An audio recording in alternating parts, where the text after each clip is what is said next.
সময় এখানে সালমান আল ফারসি রাদিয়াল্লাহু তাআলা আনহুর ব্যাপারেও বলি। তো সালমান আল ফারসি রাদিয়াল্লাহু তাআলা আনহু উনি ছিলেন প্রথমত অগ্নিপূজারী। সালমান আল ফারসিরা ছিলেন অগ্নিপূজারী। ওনার বাবা বড় অগ্নিপূজারী, মাজুসি।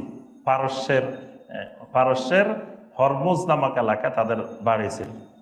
তো সেখানে বাবা তাকে একদিন তার শস্য খেতে খামারে পাঠাইছে।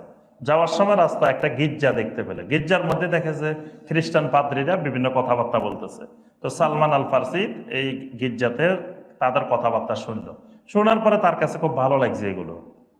তখন বাড়িতে গিয়ে বাবা জিজ্ঞেস করলো, তুমি কোথায় গেলে? বললো যে আমি এরকম এরকম রাস্তায় গির্জায় দেখে। তখন বললো যে তাদের দিনের চাইতে আমাদের দিন উত্তম, মানে আমাদের অগ্নিপূজারীদের দিন ওই খ্রিস্টানদের দিনের চাইতে উত্তম। সালমান ফারসি বললেন, না, আমাদের অগ্নিপূজারীর চাইতে ওই দিন উত্তম। আচ্ছা, এরপরে তিনি তাকে অনেকদিন পর্যন্ত বন্দি করে রাখছে বাবা, কারণ এই ছেলে খ্রিস্টান হয়ে যাবে ওই জন্য অনেকদিন শিকল পরায় বন্দি করে রাখছে। তারপরেও সে শিকল খুলে মাঝে মাঝে ওই খ্রিস্টান পাদ্রীদের সাথে তার দেখা সাক্ষাৎ হইতো। একদিন খ্রিস্টান পাদ্রীদের কাছে শুনতে পাইল যে বর্তমানে পৃথিবীতে এক নবী আসবে, রাসূল আসবে। কোথায় আসবে এরকম এরকম বর্ণনা সব শুনতে পাইছে। শুনতে পাওয়ার পরে যখন তিনি মদিনা রওনা দিবেন এইদিকে, তখন তাকে আবার বাবা বন্দি করে ফেলছে, আসতে দেনা। এই বন্দি অবস্থায় একটা কাফেলা মদিনার দিকে আসতেছিল। তো ওই কাফেলার সাথে উনি শিকল খুলে আবার পালায় এখানে আসছে। আসার পরে উনি মদিনাতে গোলাম হয়ে গেছে, গোলাম। তো গোলাম হওয়ার পরে তিনি খবর পাইছেন যে আল্লাহ রসুল সাল্লাল্লাহু আলাইহি সাল্লাম মদিনায় আসছেন, হিজরত করে মক্কা থেকে মদিনায় আসছেন। তিনি তখন গোলাম।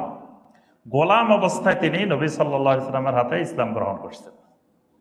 করার পরে আল্লাহ রসুল সাল্লাল্লাহু আলাইহি সাল্লাম একদিন বললেন যে তোমাদের মধ্যে কারা আছে যে সালমান আল ফারসিকে মুক্তি করে দিবে, সালমানকে? তখন সাহাবায়ে কেরাম বললেন, হ্যাঁ, আমরাই তো মুক্তি করার জন্য তৈরি আছি, কিভাবে করব?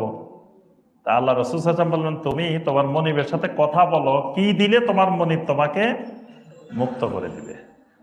তো মনিব বলছে যে আমাকে 300 খেজুর গাছ দিতে হবে, তাজা, মানে 300 খেজুর গাছ, আর আমাকে 40 আওকিয়া স্বর্ণ দিতে হবে, দিলে আমি তোমাকে মুক্ত করে দেব।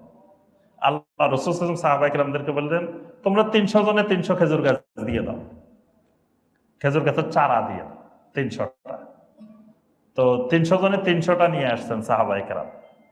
আনার পরে নবী বললেন যে তুমি লাগাইবে না, এই প্রথম খেজুর গাছ আমি রাসূল লাগাই দেব। নবী সাল্লাল্লাহু আলাইহি ওয়াসাল্লাম নিজে গিয়ে প্রথম খেজুর গাছটা লাগাই দিয়েছেন।